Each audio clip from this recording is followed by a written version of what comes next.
સાબુદાણા પલાળવાની કે પછી બટેકા બાફવાની ઝંઝટ વગર બહુ જ ઇઝી રીતથી ફટાફટ આજે આપણે સાબુદાણા બટેકાને ટમેટાના મૂરખા બનાવશું. મૂરખા પણ કહી શકો ને વેફર પણ કહી શકો.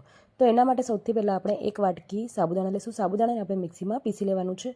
તો એકદમ ઝીણો પાવડર નથી કરવાનો, તમે જોઈ શકો છો. બસ આવી રીતે જાડો આપણે એને પીસી લઈશું. એક તપેલીમાં આપણે સાબુદાણા પીસેલા એડ કરી લઈશું. સાથે આપણે સેમ એ જ વાટકીના માપથી 6 વાટકી પાણી એડ કરીશું. સ્વાદ પ્રમાણે મીઠું, જીરું એડ કરી લઈશું અને મિક્સ કરી લઈશું. બે બટેકાને આપણે છોલીને અને સરસ એવા ખમણી લેવાના છે અને 2 થી 3 વાર આપણે પાણીથી ધોઈ લઈશું. તો સાબુદાણા પણ તમે જોઈ શકો છો સરસ એવા ટ્રાન્સપરન્ટ થઈ ગયા છે. હવે ખમણેલું બટેકું એડ કરી લઈશું. સાથે આદુ મરચાંની પેસ્ટ એડ કરી લઈશું અને સરસ એને મિક્સ કરી લઈશું. તો આપણે ટમેટાના ફ્લેવરના બનાવીએ છીએ એટલે માટે 2 થી 3 ટમેટા લીધા છે, જેને આપણે મિક્સીમાં પીસી લઈશું અને પછી આપણે એને ગાળી લઈશું અને એ પેસ્ટ પણ આપણે એમાં એડ કરી લઈશું. 10 થી 15 મિનિટ સરસ આપણે એને મિક્સ કરતા રહીશું, ચલાવતા રહીશું. એટલે તમે જોઈ શકો છો એકદમ ઘટ આપણું આ મિશ્રણ બનીને રેડી થઈ ગયું છે. અને ઠંડુ થઈ જાય પછી આપણે પ્લાસ્ટિકની બેગમાં એડ કરીને આપણે એના મૂરખા પાડી લઈશું. તો તમને જે શેપ ગમતા તમે પાડી શકો છો. એક દિવસ સુધી આપણે પંખા નીચે કે પછી તડકામાં એને સૂકવી લઈશું. તો બહુ જ ટેસ્ટી અને બહુ ઓછી મહેનતમાં આપણા વેફર બનીને રેડી થઈ ગઈ છે. ડિટેલ વિડીયો તમને મારી યુટ્યુબ ચેનલમાં મળી જશે.